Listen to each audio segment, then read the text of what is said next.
In the year of late 2024, lots and lots of folks were starting to ask about this two-word phrase, Christian anti-Semitism, question mark. What's the deal with Christian anti-Semitism? What's up with that? And I want to ask in the first place, what's up with everyone asking that? Because I'm going to cite for you the official political publication of the Vatican has some essays on how the Christian who just wants to be with the church should feel about this whole question, about the question about people asking about Christian anti-Semitism. Why are so many people asking about it? And about the substantive issue itself. So that's what I'll do some today. The first statement is that, and this is not a boilerplate thing to say, even though you might think I'm trying to sanitize anything in today's program. It's Christians are not allowed to blanketly hate a single person or a group of people. So when we have to ask about what the definition, what the quiddity of this term anti-Semitism means, and we'll get somewhat into that, but you know as well as I do, parish orphans and retrogrades, that we're not allowed to just say, oh, well, this is just a person or a group of people I hate. So if anti-Semitism, this is the preliminary statement, means true hatred for a group of people, doesn't matter which people it is there, you can't be a hater. Christians are not allowed to be haters. So that makes it real interesting right off the bat, huh? So it has to mean something else if anti-Semitism is actually extant, or of course it could mean, hatred, and that just means no Christians are anti-Semite, no real Christians are anti-Semites. Is there something in between? In late 2024, there was a podcast, Trent Horn went on Lila Rose's show, and I listened to most of it. I was up late sick. They shed very little light on it. They didn't define any terms well. They didn't clear away any freight or any baggage. And so they just played on old tropes and said, well, it's really mean to be anti-Semitic. Well, okay. If you mean it's mean to be hateful, then I agree. And no true Christian is hateful in the first place. So I intend to clear away a little bit of the freight and the baggage and want to do a little more yeoman's work here today. And that's what I'm going to attempt to do, because it's been, if you're on Twitter, it's been a big topic. I'd say one of the main topics of 2024 that constituted a real change is people were just asking about this Christian anti-Semitism. So we'll tend to that. And as always here on Rules for Retrogrades, we try to do so with alacrity and specificity and just no biases.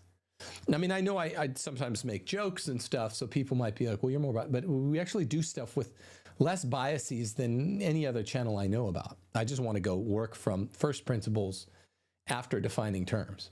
For those like Trent and Lila, when they question why some Christians, I think what they mean by anti-Semitism is, why has there always been Christian talk about a state within a state?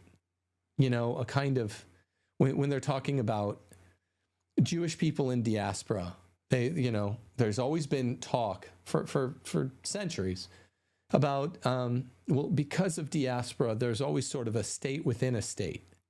And there's always an element of mysticism and mystery involving, the citizenship, the true camaraderie, whatever you want to call it, of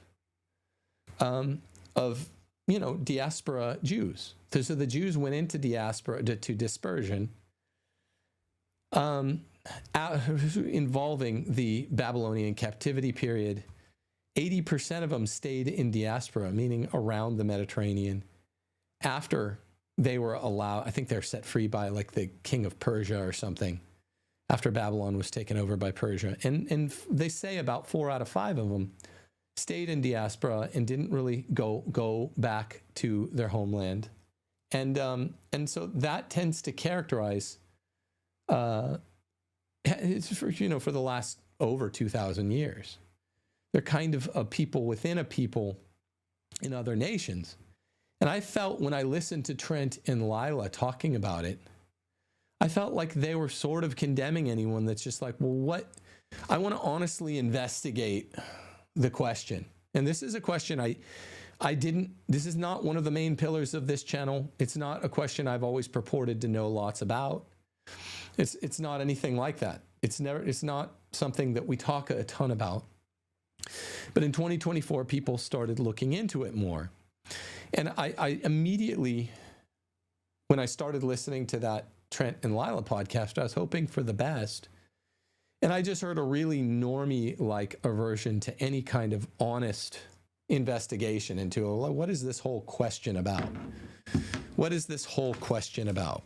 And the title, if you're interested in La Civiltà Cattolica, the official publication of the Vatican, published 3 essays in 1890 under Leo XIII.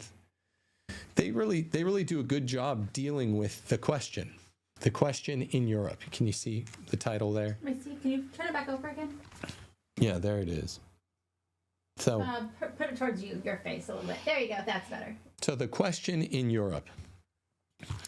And I'm just going to summarize the first essay for you guys and say, I'm honestly not sure why it's, well, I think I have some guesses, but I'm sort of perturbed that it's considered a bad thing to ask about on podcasts that say, let's demystify it. So this essay starts out, and it says, it's foolish if the question is said to arise from hatred toward the tribe.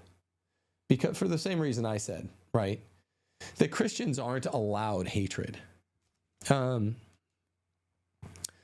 it does deal, honestly, with sort of the medieval problem as it became the modern, not problem, but the question. The medieval question as it became the modern question. And it said, the Judaism of the centuries after Christ turned its back on the Mosaic law, right, which was the one true faith before Jesus. Actually, let me go back and read that part. The question of our time doesn't differ greatly from the ones which affected the Christian peoples of the Middle Ages. In a foolish way, it is said to arise from hatred toward the tribe. Mosaism, this is kind of like saying Mohammedanism, in itself couldn't become an object of hate for Christians, since until the coming of Christ, it was the only true religion, a prefiguration of and preparation for Christianity, which according to God's will was to be its successor. So that's on page 14 of this book, it's in the first essay. And the first thought is, well, some Christians have taken on this view of like dual covenant theology. And I guess they would start out, and I'm not saying I know Trent has this, but I think he's flirted with it. And I don't know definitively what his view is, but to say that Christianity is the successor of Judaism is the only true religion or something like that. I guess people that are really normie or really, really sensitive kind of means the same thing in my view. Well, we'll take offense at that. Even to say that Christianity was the successor of Judaism as a successor, but the Christians shouldn't have any problem with that. But the Judaism of the centuries after Christ turned its back on the Mosaic law. This is what I was starting to read. Replacing it with the Talmud, the very quintessence of that Pharisaism, which in so many ways has been shattered through its rejection by Christ, the Messiah and Redeemer. And so Talmud is the oral tradition which started in the Babylonian exile period and was later codified in both the Mishnah and the Gemara. The Mishnah is the writing, the text, and the Gemara is the annotation. So although Talmudism is an important element of Jewish it cannot be said, strictly speaking, to give that question a religious character. Because what the Christian nations despise in Talmudism is not so much its virtually non-existent theological element, I'll discuss this in a second, but rather its morals, which are at variance with the most elementary principles of natural ethics. Now, two things have to be said here. That again, well, I'm not talking about hate. I don't hate any man. I mean, my worst enemy is someone I would say I don't hate. Let's call my worst enemy Bob, which is a non-Semitic name. So I'm not trying to be funny here. I'm saying literally, any of you who have crossed me online or tried to make fun of me or I've made fun of back, I'm not allowed to hate you. So I'm saying Bob, an Anglo name, right? We're not allowed to hate each other if we're Christians, me and you, Bob.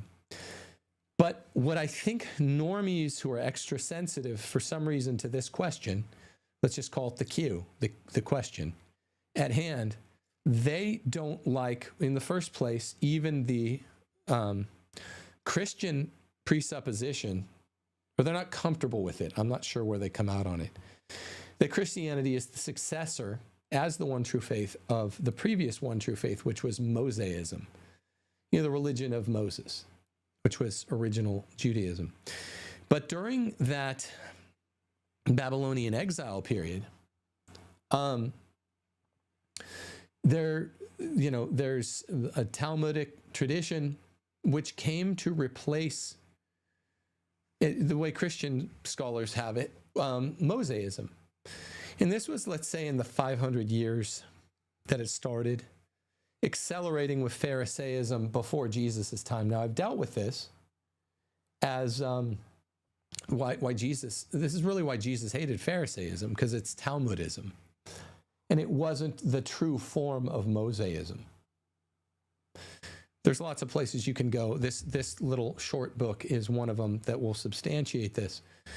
But I think this even might be offensive to like turbo normies, to just say this. And it's like, well, I mean, this is just basic teaching by Jesus. But there's two elements here that I wanted to address. One is that Talmudism is not the only important element in the question, because it can't be said to give that question a strictly speaking religious character. The basic idea is that after Jesus, who was the end of Mosaism and the beginning of the next one true faith, Christianity, after that passage of the torch, there isn't a true religious character anymore to what once might have been called Mosaism. Now you call it Talmudism. So it's not really even a religion anymore. Okay, Jesus died around 33 AD. Around 70 AD, the second time the temple fell, in between 67 and 70 AD, that's kind of the end, according to Mosaism, of the religion. And it makes sense. It's like 30 years after Jesus, we Christians are positive, ended the religion by being its culmination. You see what I'm saying? So I guess just, I'll reread it. It cannot be said, strictly speaking, to give that question a religious character, because what the Christian nations despise in Talmudism is not so much its virtually non-existent theological element, okay, and we just explained why, but rather its morals, which are at variance with the most elementary Christian principles of natural ethics. So we're not just saying, when you say the second thing, normies will always respond, well, I mean, all the other religions that aren't Christian don't like Jesus or don't accept Jesus. This isn't what we're referring to, that other religions, which are expressly not Christian, have some deity besides Christ as the named deity. And therefore, they're at least somewhat antithetical to naming Christ as the deity. Well, that's not what we're talking about. We're talking about Mosaism was Judaism, true Judaism, which would grow into Christianity.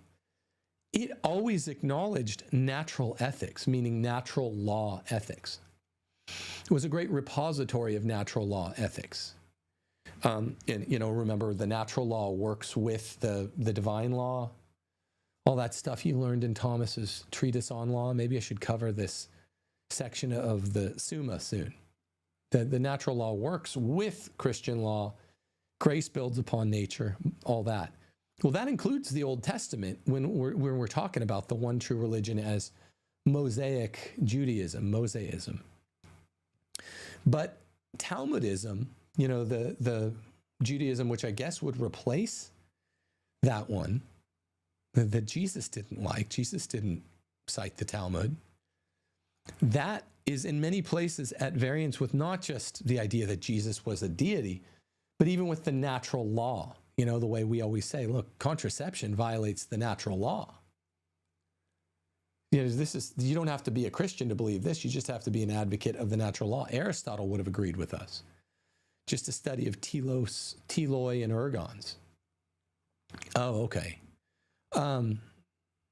So that's something. And I guess in the first place, turbo normies that are offended, that don't necessarily strive to even define the question, but just want to come out politically correct on the question, they seem to just not address these two things. One, that Talmudism is not really a religion in the sense that Mosaism was. In the sense of, I guess there are practitioners, but Talmudism, according to Mosaism, it was sort of supposed to end with the second temple falling. And there's not really a good answer for this. And then the second part of it is, so it's not really strictly a religion, but there's a kind of religious adherence. No. And then number two, Mosaism was a natural law religion, is the one true faith of its time. And Talmudism violates the natural law in many ways. This is just the Catholic teaching on it.